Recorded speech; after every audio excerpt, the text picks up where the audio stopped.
Hey, everybody. Welcome to our Friday get together. What's new and coming up with lipedema? I'm Leslyn Keith. I'm the president of the board and director of research for the Lipedema Project. And I'm here with my friend and colleague, Siobhan. Hi, Siobhan. Hello, I'm the research specialist with the Lipedema Project. I read a bunch of stuff and then I talk about it. That's mainly what I do. And you experiment on yourself a lot. That's And true. That is true. I think the whole community has benefited from some of these crazy experiments you've done on yourself that have been to your own detriment, but you're sacrificing your body for the greater good. I think here. Yeah. Lately, the experiments I've done have been focused on being restorative experiments. How can I experiment in a way that helps my body? And that has been going well. But what else is going on? Because this is what's new and coming up with lipedema. Well, I'm going to make one short announcement, and then you're going to talk about this wonderful new article paper that has just come out. But our big announcement is to make sure that everybody knows that our event in October, our heart-to-heart virtual event, is coming up October 27, 28, and 29. October is early bird special is going on right now, and you don't want to miss out on this because then the price goes up. So this is an excellent opportunity. Take a look at the link down below. Find out more about our heart-to-heart event. It's an interactive event. You are as much a part of the event as any speaker or expert or anything like that. We need you as there to be part of the discussion and part of the solution about lipedema and lymphedema. So be sure and check it out and register early. Don't miss this early bird. Yeah, and I talked to a couple people. I was out of town recently at an event, and I talked to a few people, some with lipedema, some who have relatives with lipedema, and one of them was talking about how they weren't sure what other conservative measurements they could be doing, and it was overwhelming, and they wish there was just an overview. Well, I was like, we have this event coming up that you may be interested in. So it's very helpful in that regard, but also connecting with others in the community, because the peer support, I don't think can be overstated. Yeah, I think I said that right. That's correct. That's correct. Yeah, and that's a huge part of this event. It's not just sitting in front of your computer and having a bunch of words fly at you. This is, yes, you are going to get some of that and a lot of great information, but it's participatory. I mean, it's something that the more that you are engaged and participating in it and meeting with other people and even if you don't want to talk, listening in small groups, collaborating, this is what makes it such a wonderful event. Because by working together, this is how we come up with solutions. This is how we improve your quality of life. So I hope that you will join us there. And Shelley just posted, can longer supervised fasting help to dissolve the existing lipedema nodules? And so asking specifically, what can fasting do for those? Sometimes we get those firm, maybe only grain size, but also sometimes larger sized nodules, pretty firm nodules in the lipedema fat. And what has been your experience, or what do you think of that, about what's the impact of fasting on those fat nodules? Yeah, so speaking of experiments, I've had quite a bit of experience with fasting.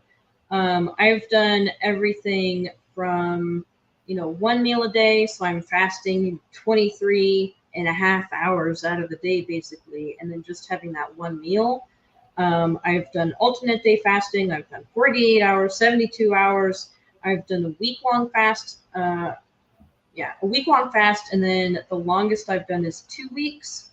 And in terms of the nodules, So the 2-week fast was before I was diagnosed, so it's not like I was checking. So there may have been improvement. I didn't notice anything. I definitely still had lipedema tissue at the end. And that's actually how I ended up getting diagnosed, because I had posted a during the fast picture and people were like, you are kind of losing weight a little strange. So in terms of the nodules, I'm not sure. The tricky part with the nodules is that they do appear to be scar tissue, and scar tissue in general can be quite tricky to deal with. However, that isn't to say that fasting doesn't do anything, because I find that the 1 meal a day and the alternate day fasting does help in terms of the swelling. So it helps keep the swelling minimal. And then it may also potentially help people with the more of the callousing type of fibrosis that can pop up, because you would have that higher ketone exposure. Speculatively, I don't know, but there is some mouse studies on it. And it may also help in terms of if there is something in your diet that is irritating you and you feel better during a fast, that may be an indication of that. And it may just give your body a bit of a break. However, on the flip side, caution always does need to be used with fasting. So they did specify supervised, so medically supervised fasting, always a good idea. Yes. And also with lipedema, it is a bit tricky because you don't actually know how much accessible fat you have. So by all functional definitions, you may actually be very lean and not be aware of it. So just keep an eye out for any of the symptoms of not having enough energy during a fast. So insomnia at the end of the day, you could be very sleepy, but you still feel super wired, can't get to sleep. And you're waking up tired as well, so you're not sleeping well, feeling cold, sluggish, low on energy. Some of the stuff could be electrolytes, but if it's persistent and getting worse, then it's always best just to end the fast. You can always come back to it later. And the cool thing I found is that 1 meal a day, so that 23-hour fast once a day, seems to do as well as longer fasts. And I've heard similar from clinicians who also implement fasting, that more frequent shorter fasts can be just as good as less frequent longer fasts. So, but it's very individual. Yes. Some people you would do well with 2 meals a day, some with 1 meal a day, and other people can go for a longer extended fast, and it can have all different results. It's very individual, and it's really important if you go for more than that 24-hour fast to make sure you're being monitored and you are really paying attention to different signs and symptoms that maybe it's time to end that fast, even though you haven't hit the hour that you're looking for. Yeah, don't get too caught up in the length of it, like, oh, I've got to go for an even longer one. I've seen some people who can almost turn it into like a competition with themselves, and that's not really where we want to be. We want to be listening to our bodies and paying attention. The other aspect is that it can also vary in the same individual at different points in their journey. They may benefit from some things, and then later on it needs to change. So as I've mentioned, I've done a lot of extended fasting, but once I reached a normal waist size and the extra fat that I have at this point is lipedema fat, then I stopped so much with the extended fasting and started doing more intermittent fasting. And there have been other times where 1 meal a day did not feel good at all for me. And so then I was doing 2 meals a day. So it just depends, and always feel free to change it up. And as always with anything, ketogenic diet and fasting alike, glucose medication, so blood sugar medication, blood pressure medication, and psychiatric medication, you do need to be medically supervised if doing any amount, because those medications may need to be adjusted. Yep. Very, very excellent points. And I think also, we're going back to those nodules.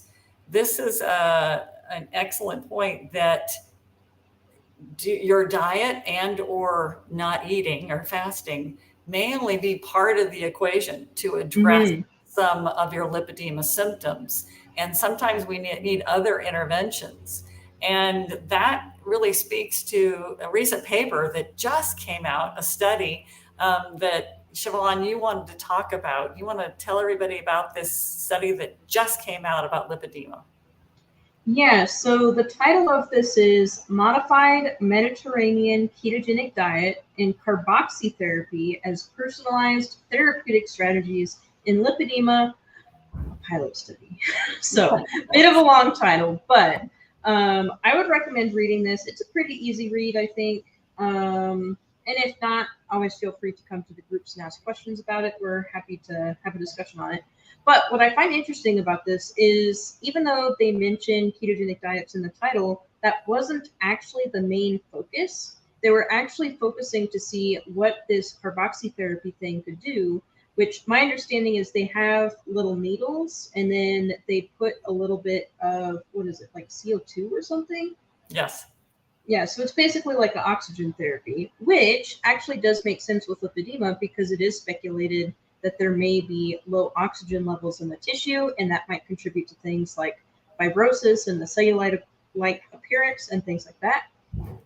So it was very interesting. And then they had a ketogenic diet as their base. So they had 3 different groups.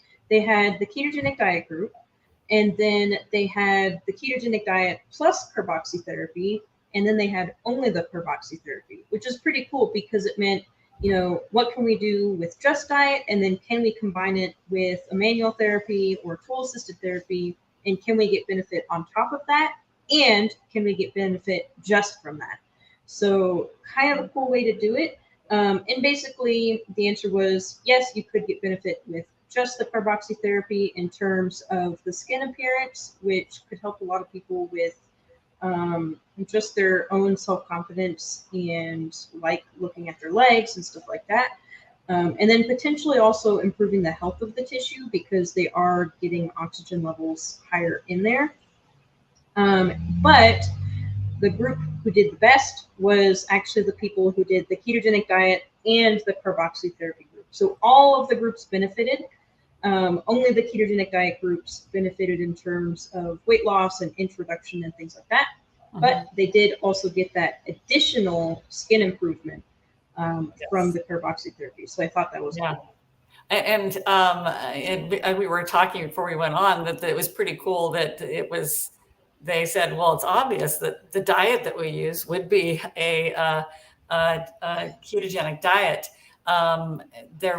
It wasn't any other. And what's interesting too is that this same group had previously published a paper on the use of a Mediterranean diet for lipedema, and now they're moving more to a ketogenic diet because, well, it's been shown to be effective for lipedema.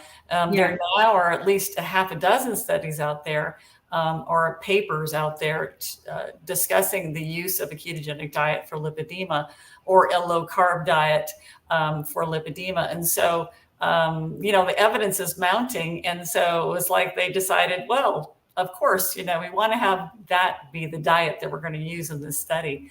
And it also shows how now using that diet coupled with other interventions can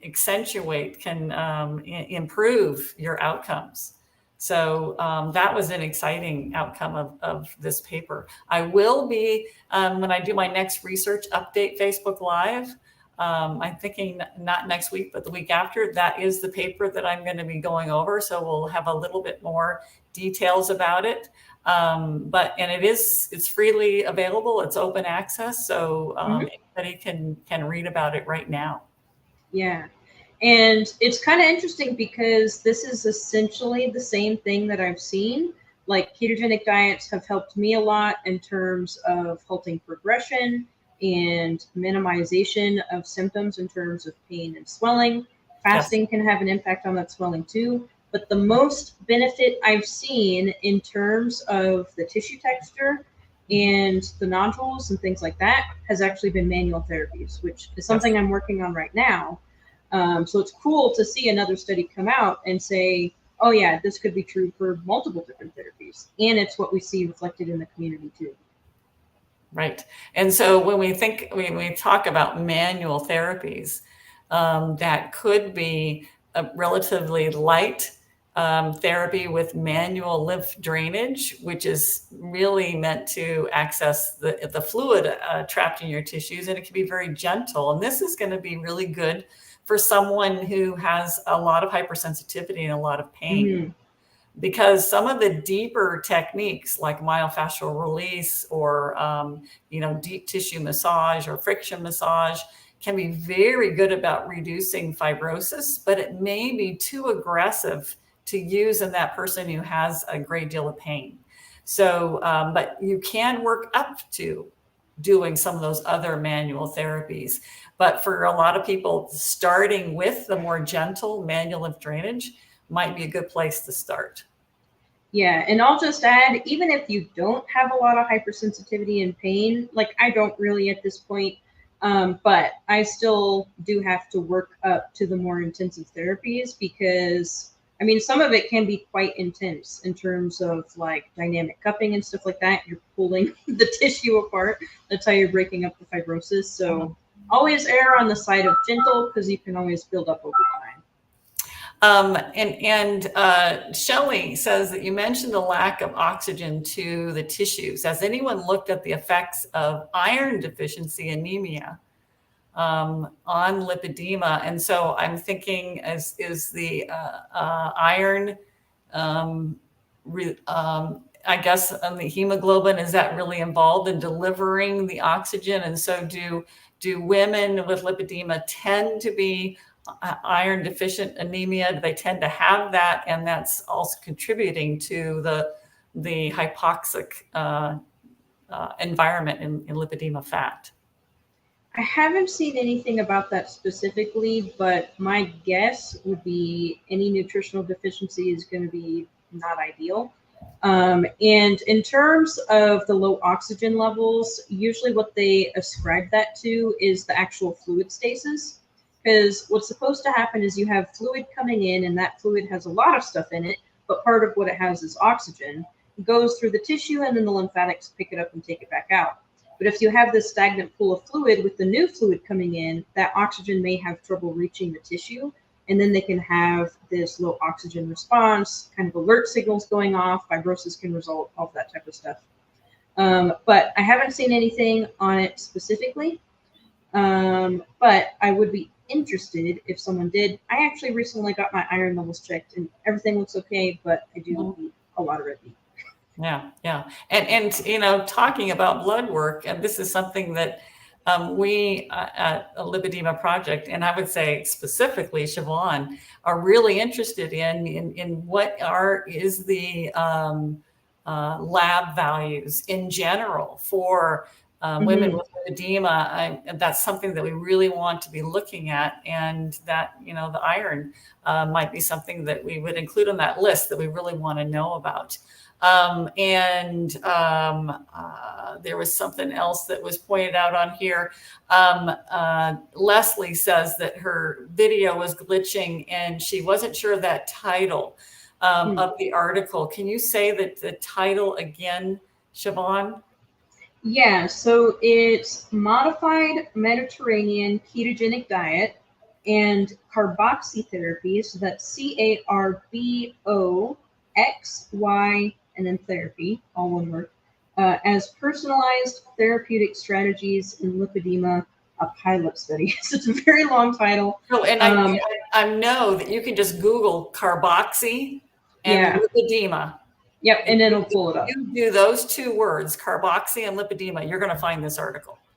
I don't think those two words have been associated with each other before. Yeah, I don't think so either. Yes. Yeah. And it is interesting to note too, that in the article, they talk about another benefit in general of carboxy therapy was that it might help with the capillary fragility that contributes to the easy bruising. And if we improve circulation by this carboxy therapy, maybe we would have decreased bruising in lipedema. Don't know, but it's something that would be interesting to study. So Yeah, and interestingly, there was another study looking at fluid reducing techniques that also saw decreased bruising. So I wonder if that links into the low oxygen for some reason. right. And so we're getting better. The vessel walls are being sturdier and not letting the fluid leak out as much. That blood leaking out is what lets the bruises appear. They're sometimes without any kind of trauma, they're just appearing. Yeah. And Well, we I'm need sure to, we could talk about this all day, I know, but but we got to wrap up this really interesting talk today. But remember, we're here every Friday at 4 p.m. Eastern, and we'll have more interesting stuff to talk about next week. There was a couple things that we didn't get to today that we definitely want to talk about next week. So please join us again next time. We look so forward to being here with you every Friday. Thanks, everybody, for being here with us. bye.